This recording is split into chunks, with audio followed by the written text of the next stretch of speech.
बिस्मिल्लाहिर्रहमानिर्रहीम। आज के प्रोग्राम के साथ मैं हूं नुसुल्लाह मलिक और आज बात हो रही है हर तरफ पंडोरा पेपर्स की और पनामा पेपर्स के बाद एक बड़े स्कैंडल की बात की जा रही है और ये कहा जा रहा है कि ये भी दुनिया में एक भूचाल पैदा कर देगा। पाकिस्तान की सियासत और सहाफत तो ऐसी है कि इस किस्म की जब खबरें सामने आती हैं तो इतना तूफान खड़ा होता है कि गोया लोग ये समझना शुरू होते हैं कि अब शायद एक ऐसा मुल्क हम बनने जा रहे हैं जहाँ करप्शन का खात्मा होगा, जहाँ कानून और इंसाफ की हुक्मरानी होगी और ये जितने लोगों के नाम आएंगे ये जेलों में डाले जाएंगे, चौकों में लटकाए जाएंगे और फिर चंद दिन के शोर के बाद पता चलता है कि नहीं, बस ये पेपर्स में नाम आए थे, उनकी ना तहकीकात हुई, ना किसी ने पूछा कि ये कंपनीज बनी कैसे, ऑफशोर पैसे कैसे गए और उसके बाद फिर ज़िंदगी मामूल के मुताबिक चल पड़ती है। पनामा पेपर्स में जो कुछ हुआ, जब पनामा पेपर्स में नाम आने के बाद सिराजुल हक साहब जो जमात इस्लामी के अमीर हैं वो जब पटिशन लेकर गए तो उन्होंने उन तमाम लोगों को मुखातब करते हुए कहा था कि जिनके नाम आए थे, लेकिन पाकिस्तान की सियासत से निकाला गया सिर्फ उस वक्त के वज़ीर आज़म मियाँ नवाज शरीफ को।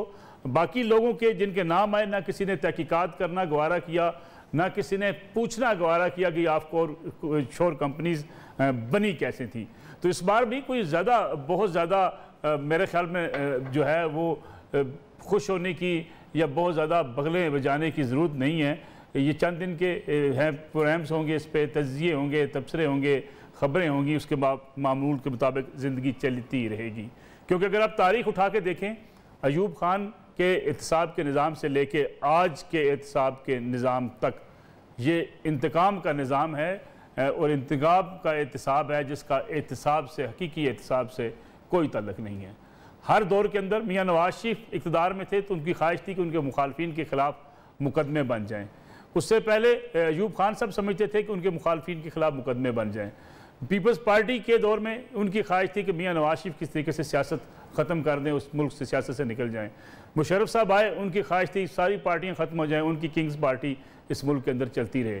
खान साहब भी ये समझते हैं, इमरान खान साहब, कि बस हुकूमत करना PTI का या इमरान खान साहब का काम है, बाकी चोरों को टोला है, उन सब को सियासत लपेट लेनी चाहिए।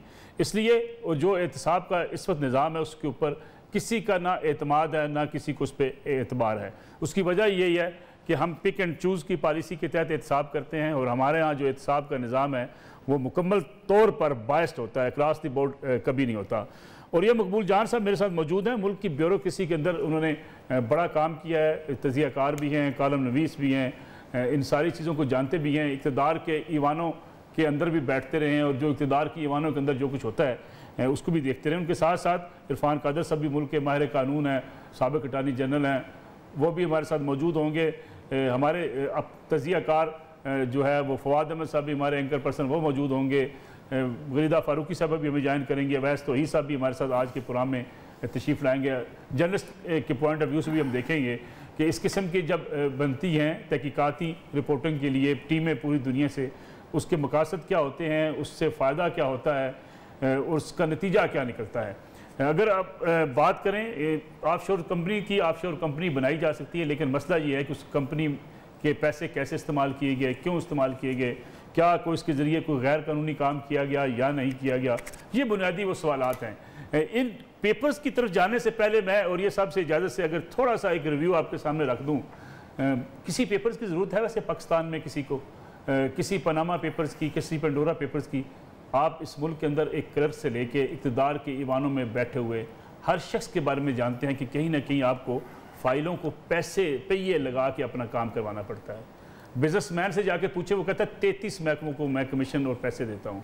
एक रेस्टोरेंट वाले से जाके पूछे, वो आपको बताएगा कि पुलिस वाला भी आके खाना मुफ्त खा के जाता है और इसके साथ साथ उसे ये भी आपको बताएगा कि लेबर डिपार्टमेंट उसे कैसे तंग करता है, किस तरीके से वो मुश्किलात से इस मुल्क के अंदर कारोबार करता है। गोया करप्शन हमारी उस घुट्टी के अंदर शामिल हो चुकी है, जिस मुल्क के अंदर आप कभी किसी हुकूमत के बड़े ओहदे पे बैठे हुए शख्स से बात करें तो बड़े वो आपको एतमाद से कहता है कि भाई करप्शन हम ख़त्म कर रहे हैं। हाँ, लेकिन ये जो सड़कें बन रही होती हैं, ये बिल्डिंग्स बन रही होती हैं, इसमें एक्सियन का कमीशन तय है, SDO साहब का कमीशन तय है, SC साहब का कमीशन तय है, फिर अकाउंट से जब चेक रिलीज़ होना है उसका तयशुदा कमीशन है कि आपने इतने पैसे देने हैं, उसके बाद आप कारोबार कर सकते हैं। इसलिए इतना ज़्यादा खुश होने की ज़रूरत नहीं है। खुश होने की ज़रूरत खुश आप तब होंगे जब आपको पता चलेगा कि आपका जायज़ काम बगैर पैसे के होता है। खुश अब तब होंगे जब आपको पता चलेगा कि इस मुल्क के अंदर स्टॉक मार्केट चंद लोग मिलकर नहीं चलाते, बल्कि सारे लोगों के लिए बराबर अपॉर्चुनिटीज़ मौजूद होती हैं। खुश अब तब होंगे जब आप एक गरीब आदमी भी चाहेगा इलेक्शन लड़ना तो इलेक्शन लड़ सकेगा। उसको करोड़ों रुपए लगा के जब गोशवारे फिल करके ये बता दिया जाता है कि मैंने 3 लाख रुपए से ये कौमी असम्बली का इलेक्शन लड़ा, इससे बड़ा झूठ पाकिस्तान की तारीख में कैसे हो सकता है। और ये सारे आपके अदालती निज़ाम भी और आपका निज़ाम इंसाफ भी और आपका इलेक्शन कमीशन भी उसे तस्लीम कर लेता है कि हाँ जी 3 लाख में ये इलेक्शन जो है वो लड़ा गया। फिर आपके टैक्स की बात करें, नाम तो नहीं लेना चाहता था लेकिन चले ले लेते हैं। आप सिर्फ अपने वज़ीर आज़म के रहन सहन को देख लीजिए और जो टैक्स देते हैं इस रियासत को, उससे आपको अंदाज़ा हो जाएगा कि हम बातें क्या करते हैं और हमारे अमल क्या होते हैं। और ये साहब सीधा आपकी तरफ ही आ जाऊँ, पंडोरा बॉक्स जो है ये 4 दिन की खबरें, 4 दिन के तजिए। देखिए मेरा ख्याल ये है कि इस वक्त इंटरनेशनल सिचुएशन ऐसी थी कि जिसमें वेस्ट थोड़ा सा दबा हुआ था, तो उन्होंने अपने आप को थोड़ा सा उस खबरों से निकालने के लिए ये पंडोरा बॉक्स है। कल मैं अभी नाम देख रहा हूँ ना, प्यूटन की कंपनी निकलती है, लेकिन आप अंदाज़ा करें कि अमेरिकन जीडीपी जो है ये तकरीबन कुछ $16 ट्रिलियन की है। ठीक है। और केमन आइलैंड में अमेरिका के सरमायादारों ने तकरीबन $24 ट्रिलियन छुपा के रखे हुए हैं टैक्स एवेड करने के लिए। एक अमेरिका का सरमायादार नाम नहीं आता उसका, और वो चोरी करके वहाँ रखे हुए हैं और उसके ऊपर गुफ्तगू नहीं होती। तो इसका मतलब यह है, देखिए एक्वाडोर का नाम आ रहा था। एक्वाडोर वो मुल्क है कि जिसने सबसे पहले वो कर्जे अदा करने से इनकार किया था। उसने कहा था वो कर्जा जो कि चंद लोगों की बेनिफिट के लिए लिया जाता है वो जाली है और हम नहीं देते। 88 उसके वज़ीर आज़म का नाम आ गया ऑफशोर कंपनी। मसला सारा यह है कि क्या ऑफशोर कंपनी क्राइम है या इतना बड़ा क्राइम यह है कि आप पूरा स्विट्जरलैंड जो है, ठीक है, उसका जिनेवा एक शहर है उस्मान साहब, जिनेवा, उस जिनेवा शहर जो है उसका जो पूरे का पूरा इकॉनमी है वो चोरी के पैसों पे चलती है। मार्कोस पैसा लाए वहाँ रखेगा, और दुनिया का सबसे बड़ा पर कैपिटा इनकम वही है, उस शहर का है। सिर्फ बैंक्स हैं, कोई और कारोबार नहीं है। मार्कोस लेके आए, शाहिरान लेके आए, फलाना लेके आए, उसका नेकलेस वाला केस वहाँ पर पहुँचे। किसी का मैं पाकिस्तान का नाम नहीं लेता, मैं ओवरऑल बात करता हूँ। और मुझे लोग कहते हैं देखो जी उन्होंने कितनी तरक्की की। मैं कहता 4 बदमाशों का पैसा मैं भी लाहौर में रखूँ, शाही के डेरे से मुझे भी पैसा आते रहे, अफरीदी के डेरे से नारकोटिक्स का पैसा मुझे भी, मैं भी याशी। तो ये इतना ज्यादा अजीबोगरीब मामला। आप पता देख रहे हम 4 दिन से हमने हवा खड़ा किया हुआ। जिन लोगों का नाम निकला है आप मुझे बताइए कौन नहीं जानता उनको? शौकत साहब की कंपनी निकली, मोहम्मद सलाई साहब की कंपनी निकली, मुख्तार साहब की कंपनी निकली, शर्जील मेमन साहब की कंपनी निकली, फैसल वाडा साहब की कंपनी निकली, साग डार साहब जो आपने बात की है 100% मैं उस पर एग्री करता हूं कि पटवारी से लेके और ऊपर तक सेक्रेटरी तक और एसएचओ से लेके आईजी तक कौन सी ऐसी जगह है जहां आम आदमी करप्शन का फेस नहीं करता। असल बात वो है। और ये जो लोग हैं ये लोग उस एरिना में नहीं आते। लेकिन वज़ीर आज़म साहब कह रहे हैं कि पंडोरा बॉक्स में जिनके नाम आए हैं उनकी तमाम की तहकीकात करेंगे। चलो करें। नहीं, इस तहकीकात से पहले वज़ीर आज़म साहब सिर्फ यही पूछ रहे हैं, इस मुल्क के अंदर जब आपने प्रॉपर्टी खरीदने के लिए काले धन को सफेद करने के लिए आपने कहा एमएसटी स्कीम ले लें, 1 नहीं 2 ले लें, 3 ले बार आई हैं। मुझे बताएं क्या अलीम खान जहां तक पहुंचते उसने कभी पटवारी को रिश्वत नहीं दी होगी? कभी उसने तहसीलदार को रिश्वत नहीं दी होगी? कभी उसने क्या मुनसलाई ने कभी रिश्वत नहीं दी होगी? बल्कि ओवरऑल जिस तरह उन्होंने उनको पैम्पर किया होगा, ये पूरा सिस्टम करप्ट है। ना इसको कोई ठीक करने की कोशिश करता है ना किसी की नीयत है। और दूसरी उरिया साहब जो भी बात हो रही है, वज़ीर आज़म साहब कहते हैं हम तहकीकात करेंगे। जो मैंने आपसे वही पूछा, आपने एमएसटी स्कीम किस लिए देते हैं? बिल्कुल ठीक, इसी करप्शन के पैसे को वाइट करने के लिए। यानी आप करप्ट बंदे को पहले सपोर्ट कर रहे हैं, या आप कहते हैं हम तहकीकात करेंगे? सर मैं आपको बताऊं, अपना नुस्मान साहब के पूरे का पूरा 72 साल के अंदर हमारी एमनेस्टी शुरू हुई है ज़ियाउल हक के पास। बिल्कुल ठीक है। उससे पहले एमनेस्टी कोई नहीं थी, क्योंकि ज़ियाउल हक के पास हमारे पास फ्लड आया था पैसा डॉलरों का। आप देखें $30 बिलियन ने कहा था जिमी कार्टर ने, तो ज़ियाउल हक ने कहा दफा करो, ले जाओ मैं नहीं लेता हूँ। फिर उसने $50 मिलियन का बिल साइन कर दिया, चेक कहा नहीं लेता हूँ। फिर जब $3.8 अरब हो गए फिर हमारे पास फ्लड आ गया। फिर किधर लेके जाने थे? ठीक है फवाद अहमद साहब, आपको क्या लगता है, आप भी रिपोर्टिंग करते रहे हैं, प्रोग्राम भी अपना अपना करते हैं, आपको क्या लगता है कि ये जो इमरान खान साहब बात कर रहे हैं वज़ीर आज़म साहब तहकीकात करेंगे, पनामा पेपर्स में नवाज शरीफ के अलावा किसी की तहकीकात करने की तो ज़रूरत महसूस ना की गई, अब ज़रूरत महसूस की जाएगी? करने की तो ज़रूरत महसूस ना की गई, अब ज़रूरत महसूस की जाएगी? देखिए मलिक साहब, आपने कहा कि तहकीकात इमरान खान साहब पे एक ऐलान चल रहा है जो कि स्क्रीन के ऊपर मैंने देखा है कि जिसमें वो कहते हैं कि तहकीकात की जाएगी। अगर इमरान खान साहब इस तहकीकात में नाकाम हो गए, कोई ऐसा कमीशन नहीं बनाया गया, कोई ऐसा मामला ना हुआ कि जिसमें साफ शफाफ तहकीकात होती हुई नजर आई, इन तमाम लोगों को इमरान खान साहब कहा करते थे जब नवाज शरीफ का नाम आया कि आप स्टेप डाउन करें, आप स्टेप डाउन करने के बाद जो है इमरान खान साहब के ही बताए वसूल है कि जिसके मुताबिक वो कहते हैं कि जिसका नाम आ जाए, जिस पे इल्जाम लग जाए, उसको जो है वो स्टेप डाउन कर देना चाहिए। तो खैर पुरानी बात है फवाद साहब, उसके बाद इल्जाम लगे, मालूम जब्बा का इल्जाम लगा, महमूद खान साहब पे लगा, परवेज खट्टर साहब पे लगा, कई वुज़रा पे लगा। ये खान साहब की पुरानी बातें ना छेड़ा करें, वो उनको वैसे मेरे ख्याल में उससे वो नाराज भी होते होंगे कि मेरी पुरानी वीडियोस को दिखा देते हैं। वो तो बातें थी, बस कहानियां थी, अच्छे लारे थे, चले गए, नई दौर की नई कहानियां। देखिए, होना तो ये चाहिए कि इमरान खान साहब को चले, जो माजी के अंदर वो बातें करते रहे, उनको प्रूव करने का अब टाइम है।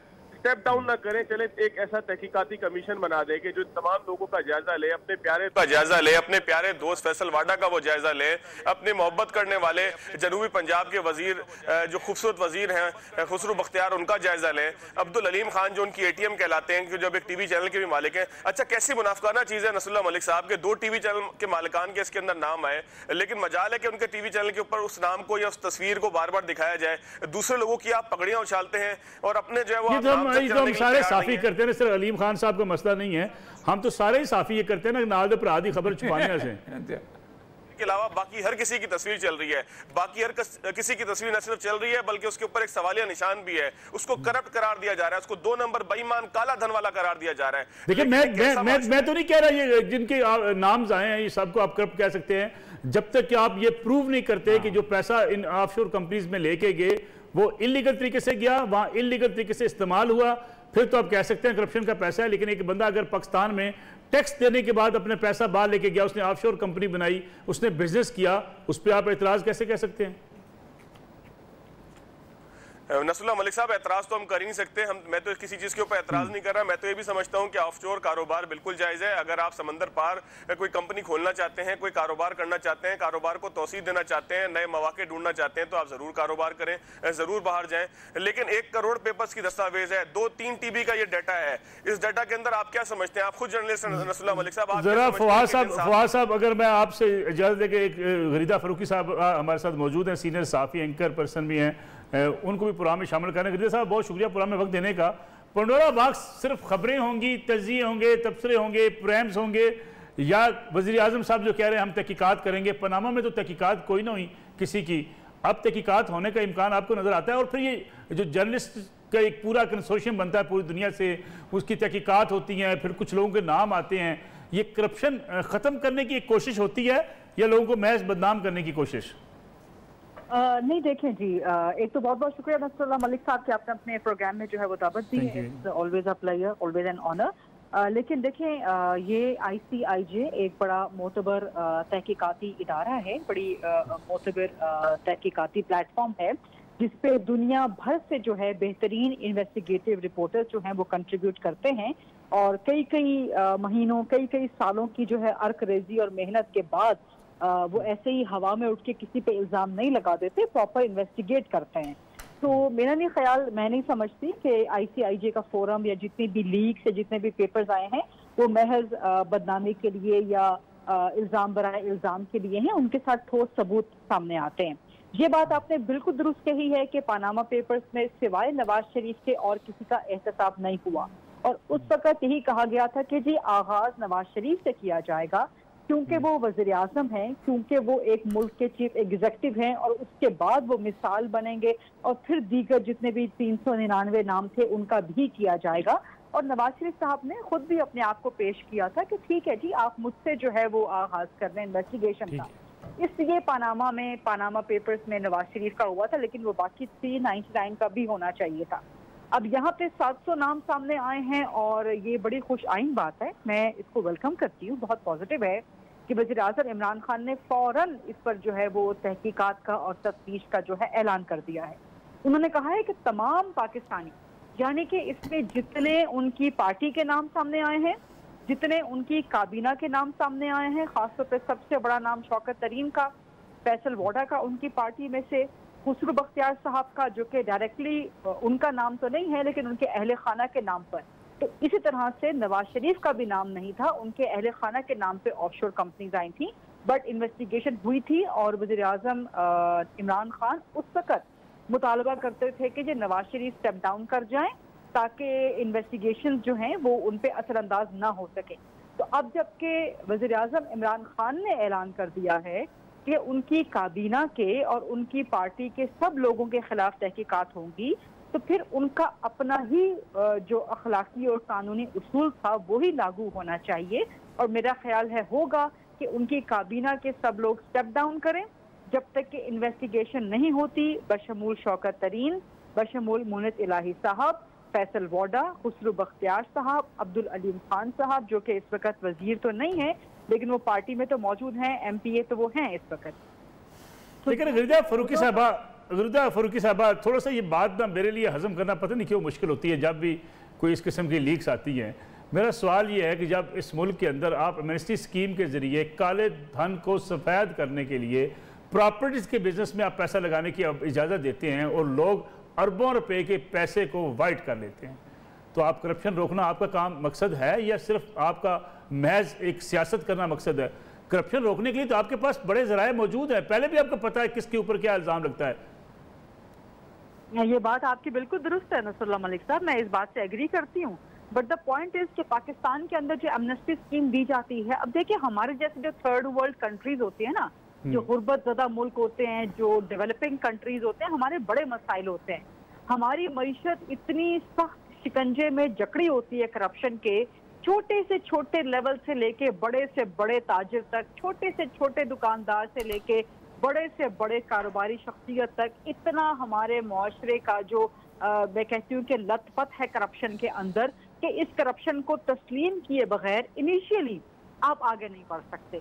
यही वजह है कि हुकूमतें जब अपोजिशन में होती हैं तो उनके लिए बयानबाजी करना बहुत आसान होता है, आइडियली बातें करना बड़ा आसान होता है, लेकिन प्रैक्टिकली जब आप गवर्नमेंट में आते हैं तो आपको लग पता जाता है कि इन बड़े बड़े मगरमच्छों के ताउन के बगैर आप हुकूमत चला नहीं सकते, आप एक इंच इकोनॉमी को आगे सरका नहीं सकते। फिर आपको क्या होना पड़ता है, फिर आपको एमनेस्टी स्कीम्स देनी पड़ती हैं। लेकिन अब यहाँ पे डिफरेंस क्या है, और ये बात आपकी बिल्कुल वैलिड है इन प्रिंसिपल, कि जी आप जब करप्शन खत्म करने के दावे करते हैं और आप खुद एमनेस्टी स्कीम्स के खिलाफ होते हैं, आप कहते हैं ये करप्शन और काला धन सफेद करने के इंसेंटिव्स हैं, लेकिन आप हुकूमत में आते हैं तो आपको कुछ करना पड़ जाता है। अब यहाँ पर ये जो एमनेस्टी स्कीम दी जाती हैं ये आपको इनलैंड दी जाती हैं, आपको पाकिस्तान की सरजमीन पे। जो ये ऑफशोर कंपनीज हैं वो यहाँ से पैसा गैर कानूनी तौर पे बाहर स्टैश किया जाता है, बाहर स्टैक किया जाता है। अब एक चीज बड़ी इंपॉर्टेंट है, जैसे शौकत तरीन साहब कह रहे हैं ना कि जी उनकी तो ऑफशोर कंपनीज रजिस्टर्ड थी SECP में भी और स्टेट बैंक ऑफ पाकिस्तान की मंजूरी के साथ। ऑफशोर कंपनी बनाना कोई जुर्म नहीं है, बिल्कुल ठीक है, जब तक कि आपका सारा ट्रेस और सारा ट्रेल लीगल हो। एक चीज अगर आपकी ऑफशोर कंपनी की, आपके पैसे का सोर्स, आपकी मनी ट्रेल, आपका ओरिजिन कहाँ है, जा कहाँ रहा है, डेस्टिनेशन कहाँ है पैसे, ये सब अगर आपका डिक्लेयर्ड है, रजिस्टर्ड है, तो फिर ऑफशोर कंपनी जुर्म नहीं है। लेकिन वज़ीर आज़म इमरान खान खुद कहते रहे हैं माजी में कि ऑफशोर कंपनी तो बनाता ही वही है जिसने टैक्स छुपाना है, जिसने टैक्स चोरी करना है। उस वक्त वो वज़ीर आज़म नहीं थे, उस वक्त यही बात है कि उस वक्त तो वज़ीर आज़म नहीं थे। तो आइडियली आपको बातें करना, आइडियोलॉजिकल बातें करना, किताबी बातें करना, फिलोसॉफिकल बातें करना बहुत आसान होता है जब आप गवर्नमेंट से बाहर होते हैं। जब आप गवर्नमेंट के अंदर होते हैं तो आपको आटे दाल का भाव पता चल जाता है, और यही हुआ है हुकूमत के साथ। लेकिन हैविंग सेड दैट, मैं इसको वेलकम करूंगी कि इमरान खान साहब ने, वज़ीर आज़म साहब ने तमाम के खिलाफ तहकीकात और तफ्तीश का ऐलान कर दिया है। बहुत अच्छी बात है, आगाज करें, बिस्मिल्लाह करें, शौकत तरीन को स्टेप डाउन करवाएं, खुसरू बख्तियार को स्टेप डाउन करें। नहीं वो मेरे ख्याल में अजराए चले मजाक में उसमें क्या लूँ, वो उन्होंने मुखालफिन के लिए कहा था कि वो स्टेप डाउन करें, अपने लोगों के लिए नहीं कहा था। नहीं, अभी वज़ीर आज़म साहब ने ट्वीट किया ना कि मैं तहकीकात करवाऊंगा, तो आपका तो फिर वही उसूल लागू होगा ना। या वो तो शुगर माफिया की तहकीकात भी करवा रहे थे, वो तो मेडिसिन की कीमतें बढ़ने की तहकीकात भी करवा रहे थे, वो तो मालूम जब्बा की तहकीकात भी करवा रहे थे, वो बेशुमार वो तो तहकीकात करवा रहे हैं। देखिए मेरा ख्याल है कि इस पे हमारा मीडिया का काम यही है कि हम वज़ीर आज़म साहब को, गवर्नमेंट को बताएं कि आप माजी में क्या कहते रहे हैं। माजी में तो इनका उसूल था कि जो नवाज शरीफ स्टेप डाउन करें क्योंकि उनके अहले खाना के नाम हैं, वो तहकीकात पे असरअंदाज होंगे। अब अगर शौकत तरीन ने अपना वर्जन तो दे दिया है, बट इन्वेस्टिगेशन तो होनी चाहिए ना। वर्जन की बुनियाद पे तो अगर हम तस्लीम करने लगे तो फिर हमारे पास बड़ी अजीब अजीब सी मिसालें हैं पिछले कुछ हालिया दौर में कि जी मैंने वर्जन तस्लीम कर लिया, मैं मुतमईन हूँ कि जी कोई रॉन्ग डूइंग नहीं हुई। इस तरह तो नहीं चलता ना, फिर ये तहकीकात तो नहीं होती। फिर तहकीकात तो ये होती है कि जी आप स्टेप डाउन करवाएं, आप इस्तीफे लें, आर्जी तौर पर क्लीन एंड क्लियर होके आ जाएं, एक शफाफियत के एहतसाब के प्रोसेस के अंदर से गुजर के तो आप उनको रीइंस्टेट कर दें। अल्लाह खैर सल्लाह, बात खत्म हो जाएगी। बहुत बहुत शुक्रिया गरीदा फ़ारूकी साहबा पुराने वक्त देने का। और ये मकबूल जान साहब, गरीदा साहब कह रही चले अच्छी शुरुआत हैं, वज़ीर आज़म साहब तहकीकात करवाने का कह रहे हैं, तहकीकात होंगी? देखिए पाकिस्तान में और इंटरनेशनल ये जो तस्वर है ना कि वाइट कॉलर क्राइम को आप पकड़ सकते हैं, इट्स नेक्स्ट टू इम्पॉसिबल। ये वो है ना इलेक्शन मेंबरी कौंसिल वजारत बनाए खूब आज़ादी ने फंदे, ये पूरे का पूरा जो कि कॉरपोरेट कल्चर है ना, इस कल्चर ने अपने इन चोरों को तहफ़्फ़ुज़ देने के लिए बहुत कुछ बना रखा।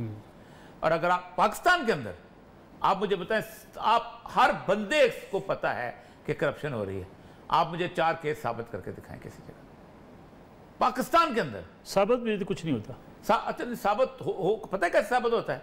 फेक अकाउंट बनाया गया, एक बेचारा पटवारी बेचारा मिल गया या कोई और क्लर्क मिल गया, उसको कागज नोट दस्तखत कर नोट भेजे गए। मैंने एक बंदे का आपको बताऊं केस, एक आदमी जो था उसको उन्होंने 500 रुपये का नोट भेजा रिश्वत साइन करके, ठीक, मेरा अपना मैजिस्ट्रेट था वो जैसे ही उसको छापा पड़ा उसने 500 का नोट खा लिया, ऊपर से पानी पी ली, वो एविडेंस खत्म हो गया। ठीक, मतलब ये लेवल जहाँ इतने छोटे लेवल पे आप ऑपरेट करते हैं, आपके पास कोई टेक्निकल सूरत हाल नहीं है। बैंकिंग लॉ आपका इस तरह का है कि आप उस बैंक के अंदर दुनिया की हर बदमाशी का पैसा जमा करा दें, बैंक आपको एक्सपोज करने को तैयार नहीं। पूरी दुनिया के अंदर ये सूरत हाल, सिवाय टैक्स पर्पज के लिए, करप्शन के लिए नहीं। और ये साहब ये आंखें खोलने के लिए क्या काफी नहीं है कि इलेक्शन में करोड़ों रुपए लगाते हैं हर उम्मीदवार, हर बंदा झूठ बोलता है। कहता जी मैंने 5 लाख खर्च किया, कोई कहता मैंने 2 लाख खर्च किया, कोई कहता जी मैंने 10 लाख खर्च किए हैं। आप मुझे बताइए इससे ज्यादा झूठा पूरा मुल्क का निजाम कौन सा हो सकता है? जिसमें वो 3 लाख रुपया जो है वो सिर्फ उसने स्पीकर वाले को दिया होगा, वो जो उसने वो जॉकी लगाया होगा ना सारा कुछ, जो उसमें सिस्टम लगाया, ये जो है ना, ये मेरे एक जलसे के करोड़ रुपए दिए जाते हैं सिर्फ इस आजकल म्यूजिक सिस्टम। आपको मेरे म्यूजिक सिस्टम नहीं है, ये बड़े जदीद सिस्टम हो चुके हैं। अब वो डीजे बट नहीं, मैं सिर्फ ये कह रहा हूँ कि ये मेरे और आप लोगों के लिए एक ना मौका मिल गया है। हम 1 घंटा गुजारेंगे, गुफ्तगू करेंगे, करने के बाद हम रात करके सो जाएंगे। जी क्या बात है जी करप्शन के, वो अलीम खान निकल आया, फलाना निकल आया, फलाना, वो हंस रहे होंगे हमारे ऊपर कि ये क्या चीजें हैं यार, ये क्या लोग हैं, ये लोग कर क्या लेंगे हमारा। मैं सही कहता हूं, थ्रू आउट द वर्ल्ड एक दफा हुआ ये कि एक बंदा उसने तकरीर की, ये जो उसने 1920 में, कि आपने सारे सरमायादारों का पैसा टैक्स वेट करके अमेरिका का वहां रखा। रॉक है फैलन ने पता क्या था, उसने कहा you are our dog, you should bark from our side, हमारे कुत्ते हो, हमारी तरफ से भौंका करो, पैसे लेके हमसे इलेक्शन लड़ते हो और बातें हमारे खिलाफ करते हो तुम लोग। क्यों जी फवाद अहमद साहब, अगर हम बात करते हैं FBR की, टैक्सेस के निज़ाम की, तो यहाँ तो कोई टैक्स फाइल सही तरीके से नहीं करता, ये सबूत काफ़ी नहीं है वज़ीर आज़म साहब की तहकीकात के लिए, बल्कि ख़ुद भी अपने वो अगर जाहिर कर दें रियासत मदीना में किसी दिन एक दिन बैठ के सामने दुनिया के सामने कि ये मेरे खर्चे हैं और ये मैं टैक्स देता हूँ, पूरी कौम को वाज़ेह पता चल जाएगा। मैं कहना यही चाह रहा था मलिक साहब, अगर आपकी इजाज़त तो आपके सवाल से हटके एक बात कहूँ। मेरे घर के करीब फेज 2 एक्सटेंशन है डिफेंस का, यहाँ पर जो है वो आरिफ अलवी साहब का इंतखाबी एक दफ्तर था फोर्ट सनसेट स्ट्रीट के ऊपर, उसके साथ जो चाय का होटल है उसका बिल 2,75,000 रुपए का चाय का बिल था। आरिफ अलवी साहब और ये जो गवर्नर साहब है हमारे इमरान इस्माइल साहब, ये उनके हल्के के एक दफ्तर का बता रहा हूँ कि जो 1000 गज की कोठी यानी कि आपके लाहौर के हिसाब से 2 कनाल की कोठी के ऊपर कायम दफ्तर था, इलेक्शन था और बाद में भी पाकिस्तान तहरीक इंसाफ, बाद में वो प्लॉट बन गया है। तो 2,75,000 रुपए का सिर्फ चाय, पराठे, चीज पराठा, आलू पराठा कीमा पराठा ये उसका बिल था, और ये साहब तो स्पीकर की बात कर रहे हैं, स्पीकर तो फिर बहुत महंगे आते हैं, इलेक्शन कैंपेन के लिए रुपए का तो थोड़ी देर के लिए साउंड मिलता है, आधे घंटे के लिए। अच्छा जी, दूसरी बात यह है कि एक शेर के साथ मैं तमाम मलिक साहब आपकी बातों का जवाब देना जा रहा हूँ, शायर की रूह के से जो मादत के साथ। शायर ने कहा था कि उसी का शहर वही मुद्दई वही मुनसिफ, हमें यकीन है किसी का कसूर नहीं निकलेगा। तो कसूर किसी का नहीं निकलना, FBI हो, SCCP हो, ये तमाम लोग खुद ही रास्ते बताते हैं कि किस तरीके से निकलना है। जब किसी को नोटिस आता है ना, मैं बिल्कुल आपको यकीन के साथ कह रहा हूं कि जब कोई FBR किसी को नोटिस लिखता है ना, ये जैनब मार्केट के इलाके में बैठा हूं, किसी ताजिर से जाके पूछ लें, यहाँ हर साल हर 4 महीनों के बाद एक नोटिस आता है, मुझे भी वो नोटिस भेजते हैं, हालांकि मैंने आज तक कोई कारोबार नहीं किया, मेरी तनख्वाह के ऊपर भेज देते हैं कि आप कारोबारी इलाके के अंदर बैठे हैं, आप जो है वो जवाब दें कि आप यहाँ पर बैठे कारोबार, आपने अपनी एडवांस टैक्स क्यों जमा कराया। जिस कमिश्नर ऑफिस, टैक्स कमिश्नर के ऑफिस में जिसके पास आप जाते हैं ना, वो आपको तरीका बताता है कि अब आपको क्या करना है। तो पाकिस्तान में ये निज़ाम है, वहां पर आप ये समझते हैं कि FBR, SCCP और ये तमाम इदारे जो है ये कोई ऐसा शिकंजा बनाएंगे कि जिसके अंदर लोग फंस जाएंगे। लोगों ने उन्हीं लोगों ने फंसना है कि जिनकी आई हुई है, और आई हुई कहां से है कि जिन्होंने कोई ऐसा काम कर दिया है कि जिससे सिस्टम उनसे नाराज है। ये पूरा एक सिस्टम है करप्शन का। देखिए हम बात जो कर रहे हैं ना मलिक साहब, मैं समझता हूं कि ये बिल्कुल एक हटकर बात होनी चाहिए, क्योंकि हम लोगों की तस्वीरें तो चला रहे हैं मुस्तकिल कि ये 700 लोग जो है पाकिस्तान के अंदर करप्ट हैं, ये 700 लोग पाकिस्तान के अंदर वो हैं कि जिन्होंने काला पैसा मुल्क से बाहर लेकर गया, लेकिन उनको जरूरत क्यों पेश आई? पाकिस्तान से पैसा ले जाते वक्त ये तमाम इदारे किधर थे कि जो इन तमाम चीजों को रोकने के लिए बने हैं? ये तमाम जो कानून है ये उस वक्त हरकत में क्यों नहीं आया? पाकिस्तान के अंदर क्या ऐसे काम नहीं होते? एक शिक होती है नो योर कस्टमर की, कि जिसके अंदर जो है वो बैंक को पाबंद किया जाता है कि वो अपने कस्टमर को जाने, लेकिन यहां पर ऐसा होता रहा, अब थोड़ी सी सख्ती हो गई है, लेकिन यहां पर ऐसा होता रहा कि बैंक के मैनेजर टारगेट पूरा करने के लिए कहते थे कहीं से भी पैसा लेकर आ जाओ, कैसा भी पैसा लेकर आ जाओ, नो योर कस्टमर को छोड़ो, बस जहां मर्जी से पैसा लेकर आ जाओ, अकाउंट यहां पर आकर खोल लो। तो ये सारा कुछ पाकिस्तान के अंदर होता रहा है कि जिसका नतीजा एक निकलता है कि आज हम छोटी छोटी सी बात के ऊपर इस तरीके से उछलते हैं कि जैसे पहली दफा में मालूम हुई जैसे बड़ा इनकलाब आने वाला। फवाद साहब हमारे साथ मौजूद रहे, आप भी ब्रिगेडियर फारूक हमीद साहब जो है हमारे साथ मौजूद हैं, तजियाकार भी हैं, और ब्रिगेडियर साहब नैब के अंदर एज ए डायरेक्टर काम भी करते रहे हैं। ये एहतसाब फारूक हमीद साहब भी करते रहे हैं। फारूक हमीद साहब, ये पंडोरा पेपर्स जो हैं ये एहतसाब की तरफ कोई पेशरफ्त होगी, या चलें आज हमने भी प्रोग्राम कर लिया, कल 2-4 दिन 5 दिन तक प्रोग्राम्स चलते रहेंगे, उसके बाद फिर हम माशाल्लाह इसी तरीके से जिंदा रहेंगे? बिस्मिल्लाहिर्रहमानिर्रहीम, बहुत शुक्रिया आप नुसरत साहब। देखें, मैं समझता हूँ कि ये कुछ अरसे के लिए शोर पड़ेगा, कुछ हंगामा होगा, शायद 1-2 लोग जो है जिन पे बहुत पब्लिक प्रेशर आएगा, जो कि पब्लिक ऑफिस होल्डर हैं, शायद वो रिजाइन भी कर देंगे। उसके बाद फिर ये खबर आएगी कि जनाब वो अब FBR इनके मामला देख रही है, फिर कुछ अर्से बाद कुछ टैक्स एमनेस्टी स्कीम जो है वो आ जाएगी। आप मुझे बताएं, जो पहले पनामा में 410 लोग और फिर नवाज शरीफ साहब के अलावा मुझे किसी एक का नाम बताएं तो उससे कितनी बड़ी रिकवरी की गई हो, या उनके कितना पैसा जो वो बाहर से वापस पाकिस्तान लाया हो। उनको वो तो टैक्स एक नवाज शरीफ साहब के दौर में हुई थी, और एक इमरान खान साहब के दौर में भी टैक्स एमनेस्टी स्कीम आई, तो जितना ये पैसा बाहर गया था वो जनाब वाइट हो गया, वो 2-2.5% देके, अगर आपको याद है हमने बड़ा शोक डाला था। मेरे ख्याल है इस केस में भी इसी तरह ये कुछ होगा, और जिसको कहते हैं ना all sound and fury signifying nothing. देखें, ये मुझे आप बताएं कि 2 साल पहले ये बताया हमें गया था इस गवर्नमेंट ने कि जनाब स्विस बैंक ने, स्विस गवर्नमेंट ने और पार्लियामेंट ने भी कानून बना दिया है कि हम अब स्विस बैंक की इंफॉर्मेशन शेयर करेंगे जो ममालिक चाहते हैं। हमें यह बताया गया था कि जनाब गालिबन पिछले साल से वो इंफॉर्मेशन पाकिस्तान के साथ, गवर्नमेंट के साथ शेयर होगी, स्विस बैंक में कितने लोगों के पैसे पड़े। आज आप बताएं टोटल ब्लैकआउट है, उसकी बात ही अब कोई नहीं करता पाकिस्तान में कि व्हाट हैपेंड टू दो $97 बिलियन या $200 बिलियन जो स्विस बैंक में पड़े थे। तो मेरे कहने का मतलब है, हाँ, एक फायदा ये होगा कि FBR ये जिन लोगों के नाम आ रहे हैं, चाहे वो रिटायर्ड फौजी हैं, उनकी फैमिलीज हैं, चाहे पॉलिटिशियंस हैं, बैंकर्स हैं, पब्लिक पॉलिटिशियंस हैं, वो क्या करेंगे?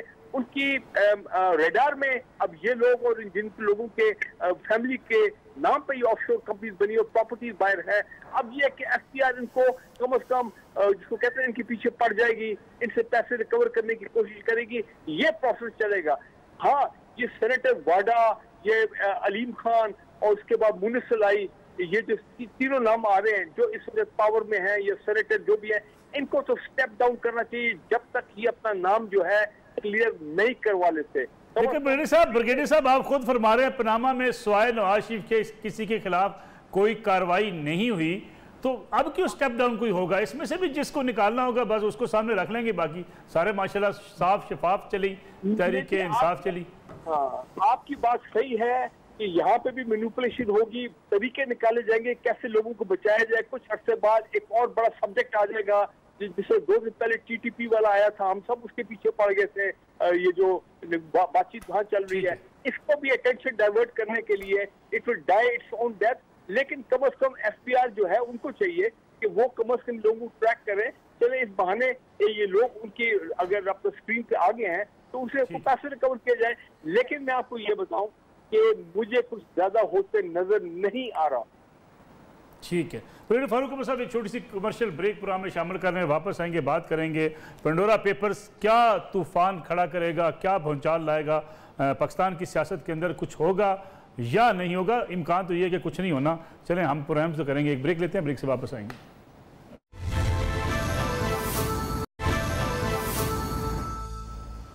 प्रोग्राम में एक बार फिर खुश आमदीद हो रही है। मकबूल जान साहब, ये जो कंसोर्शियम है, international consortium of investigative journalist, consortium आखिर चलाता कोई है, फिर ये इतनी बड़ी तहकीकात करवाता है, इस पर एक सरमाया भी लगता है। आप देखें, पनामा को देखें ना, अचानक एक बंदा जो है जर्मनी के एक अखबार के अंदर एक इतना बड़ा बंडल लेके उसके अंदर वैन के अंदर आ जाता है कि मुझे बंडल मिला है, इसको आप रखें अपने पास। ये सादा सी कहानी है। इसको बंदा कौन है सर? बंदा है जॉर्ज सोरोस।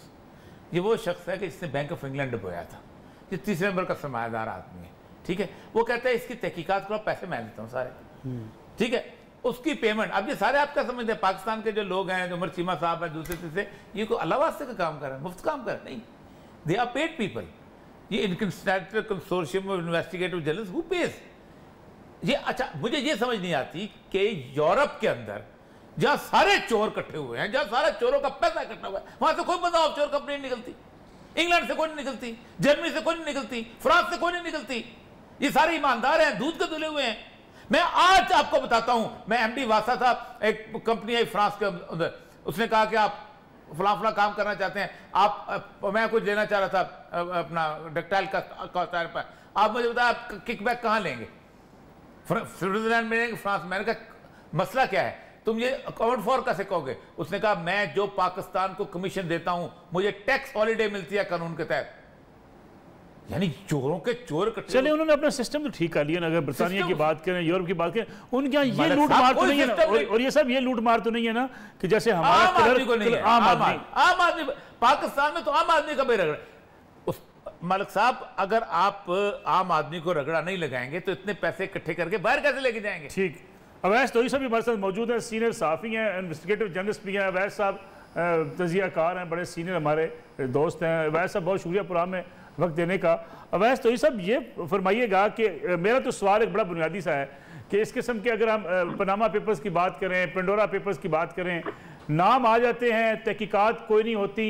इंटरनेशनली जो दुनिया में इस वक्त अलाइनमेंट्स होती हैं, ये पेपर सामने लाने के कोई ना कोई मकसद होते हैं, क्योंकि ये करप्शन खत्म करने की कोई मुहिम नहीं होती।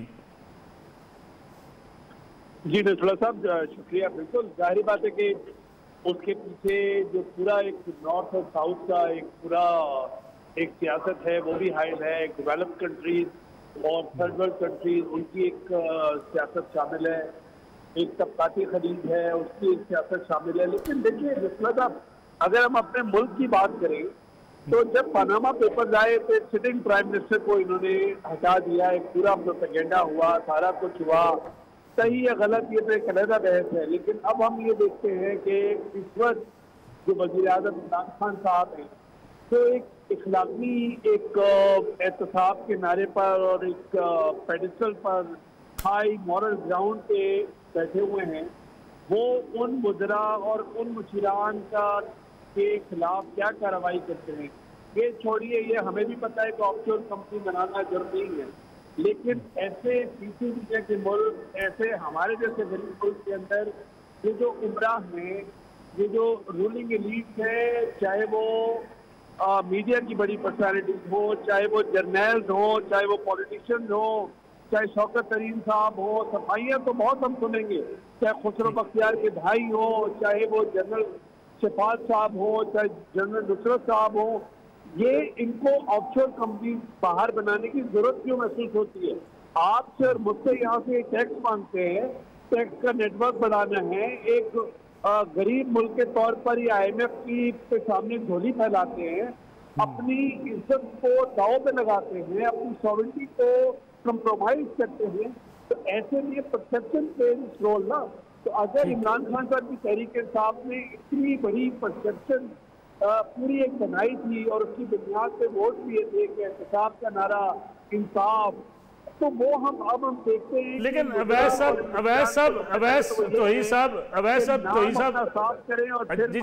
साहब अगर आप मुझे इजाजत दें तो मैं सारे इस एहतसाब को जो नारा, मैं तो खैर इसको मानता ही नहीं हूँ, उसकी बुनियादी वजह यह है, मेरा एक बड़ा एक सवाल ये है आपसे भी कि जब आप काले धन को सफेद करने के लिए, प्रॉपर्टी के बिजनेस में लगाने के लिए यानी इतने कम रेशो पे आप कहें जी कि प्रॉपर्टी में इन्वेस्टमेंट कर लें, आपसे कोई नहीं पूछेगा कि ये कमीशन का पैसा है, फ्रॉड का पैसा है, रिश्वत का पैसा है, आप यहाँ लगा लें। वो एमएसटी स्कीम एक नहीं, दूसरी नहीं, तीसरी लेकर आए। तो आप करप्शन तो खत्म नहीं करना चाहते ना, आप महज बयानबाजी करके कौम को, लफ्ज तो बड़ा सख्त है लेकिन उल्लू बनाना चाहते हैं। बिल्कुल सही कह रहे हैं नसरुल्लाह साहब, मतलब ये तो तय बात है कि हमारे आपके लिए, गरीब लोगों के लिए, मुतवस्सित तबके के लिए, सैलरीड क्लास के लिए एहतसाब का मैकेनिज्म है, करप्शन का नारा है, लेकिन इन ताकतवर लोगों के लिए कोई ऐसा हमारे यहाँ मैकेनिज्म नहीं है कि उनको इंसाफ के कटहरे में लेकर आए। ये सारे स्लोगन है नसरुल्लाह साहब, और ये हम आने वाले दिनों के अंदर देखेंगे कि ये जो नाम आए इनका क्या करते हैं ये लोग। बिल्कुल ठीक है, बहुत बहुत शुक्रिया अवैस तोही साहब। ब्रिगेडियर साहब हमारे साथ मौजूद है। ब्रिगेडियर साहब, फाइनल कमेंट आपसे चाहूँगा मैं, कुछ होगा या बस हम समझें कि कोई एक अद मुर्गी जो है वो ज़बह होगी, बाकी सब माशाल्लाह साफ शफाफ हो जाएंगे? मलिक साहब, मैं क्विकली ये कह दूं कि शुगर कमीशन, पेट्रोल कमीशन, आटा कमीशन, इतने इसकी धूमधाम से ये कमीशन बनाए गए, इनकी रिपोर्टें आई, लेकिन आप बताएं एक आदमी भी, एक भी में जो नाम है उसको अरेस्ट किया गया, चाहे नैब में चाहे FIA में? नो। नंबर 2 ये है कि मुनीस सुलाई साहब और खुसरो बख्तियार साहब, आपको मालूम है, if I am not wrong, ये शुगर कमीशन की रिपोर्ट में भी इनके नाम आए थे। और वाडा साहब के बारे में तो पहले इलेक्शन कमीशन ऑफ पाकिस्तान में इनके खिलाफ एक केस चल रहा है, if I am not wrong. देखिए, अगर इन लोगों ने मिस डिक्लेरेशन ऑफ एसेट्स किए हैं अपना, वो जो इलेक्शन कमीशन ऑफ पाकिस्तान ने या FBI के सामने, तो फिर तो जारी बात है, they should take the law. इसी तरह शर्जील मेमन साहब वहाँ पे, वो भी सिटिंग MP है वहाँ पे। तो कहने का मेरा मतलब ये है कि ये जो पब्लिक ऑफिस होल्डर्स हैं, इनके खिलाफ तो सही मानों में वो आर्टिकल 62, 63 मिस डिक्लेरेशन एसेट्स, वो तमाम चीजें होनी चाहिए। लेकिन मेरा पॉइंट सिर्फ ये है कि आप देखेंगे एक एमनेस्टी स्कीम नंबर 3 अब आ जाएगी कुछ अर्से बाद, एमनेस्टी स्कीम 3, जिसमें वो कहेंगे नहीं जनाब, वो मुझको FPR को कुछ 4-5% के ऊपर चार्ज करेंगे और हम उनको फाइन करेंगे वगैरह जो भी है। 50-60 अरब रुपए हम दोबारा कर ले, तमाम लोग जो हैं तो उनको तसल्ली हो जाएगी कि जी इनसे पैसे लिए गए। लेकिन जो पैसा है जो बाहर गया वो बाहर है, जो उनके एसेट्स बाहर खरीदे वो बाहर रहेंगे, तो लिहाजा इससे ज्यादा मैं और कुछ नहीं देखता हूँ। बहुत शुक्रिया फवाद अहमद साहब, आपसे फाइनल कमेंट चाहूँगा मैं। अब तो साकिब निसार साहब भी नहीं है कि जो कहें केस चलाएं, मॉनिटरिंग मैं खुद करूँगा, पैरा मैं खुद दूंगा और जनाब माफिया को मैं छोड़ूंगा नहीं। अब तो वो भी नहीं है, अब क्या होगा? सर होना क्या है, मैंने आपको पहले ही बताया था, कसूर किसी का नहीं निकलना, क्योंकि जो सूरत हाल है अभी तक जो तर्ज अमल है गुज़िश्ता 3-4 साल के अंदर, उस तर्ज अमल से तो यही महसूस होता है कि जो इमरान खान साहब ने आज से पहले अपने इंतखाबी मुहिम में और उससे पहले धरने में जो कहा था वो तो उन्होंने बिल्कुल नहीं करना। तो जो इमरान साहब कहते हैं वो तो वो बिल्कुल नहीं करते, जिस चीज का वो नोटिस लेते हैं वो चीज तो बिल्कुल खराब होनी होती है। ठीक है फवाद साहब, आपको भी बहुत शुक्रिया। और ये मकबूल जान साहब, फवाद साहब बहुत शुक्रिया, प्रोग्राम का वक्त खत्म होने वाला है। और ये मकबूल जान साहब, एक सवाल आपसे कि बड़ा आखिरी और बड़ा अहम सवाल, इमरान खान साहब एहतसाब चाहते हैं? नहीं, एहतसाब चाहते हो कर नहीं सकते, चाहता हर कोई है। आप किसी से कहने हो मैं एहतसाब चाहता हूँ, गुफ्तगू भी करेगा एहतसाब, अपना छोड़ के अपना छोड़ के सब एहतसाब चाहते हैं। ठीक है, लेकिन करने की अहलियत किसी में भी नहीं है, किसी में। बहुत मायूस हूँ मैं। तो ये सारी एक्सरसाइज कुछ नहीं, मेरा शो बन गया आज, मैं 10 बजे ऐसे आया सारी ट्रांसमिशन करने आया बिल्कुल ऐसे लग रहा था मुझे, जैसे पता नहीं कितना बड़ा नेक काम होने वाला है।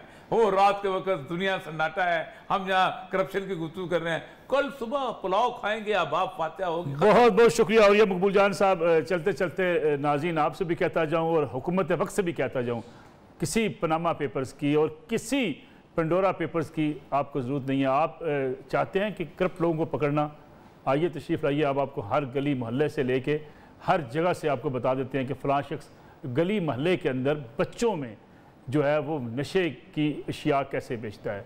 आप तशरीफ़ ले जाइए, पुलिस को लीजिए, वज़ीर आज़म साहब, बुज़दार साहब, मैं लाहौर की गलियों में आपको दिखाता हूँ कि नौजवान नस्ल को नशा कैसे बेचा जा रहा है, गलियों में जाकर ख़ुद बेचा जा रहा है। पकड़ना चाहें आप पकड़ सकते हैं। जो इस वक्त मराकज़ हैं सारे इस नशे के, वो भी आपको पता है, तो आप पकड़ना चाहें आप पकड़ सकते हैं। कौन रिश्वत लेता है, किस सरकारी अफसर ने कितनी रिश्वत ली है, ये भी आपको पता है। आप पकड़ना चाहें आप पकड़ सकते हैं। आपको ये भी पता है किसने कितना कम टैक्स दिया है, आपके इल्म में है सब कुछ। लेकिन अगर आप पकड़ना चाहें आप उसको भी पकड़ सकते हैं। जिन माफियाज़ का आप बार बार जिक्र करते हैं, ये माफियाज़ मुल्क को डुबोगे, उन माफियाज़ को आप भी जानते हैं, आपको सारा पता भी है, और वो माफियाज़ कहीं ना कहीं आपको सपोर्ट करते हुए भी नजर आते हैं।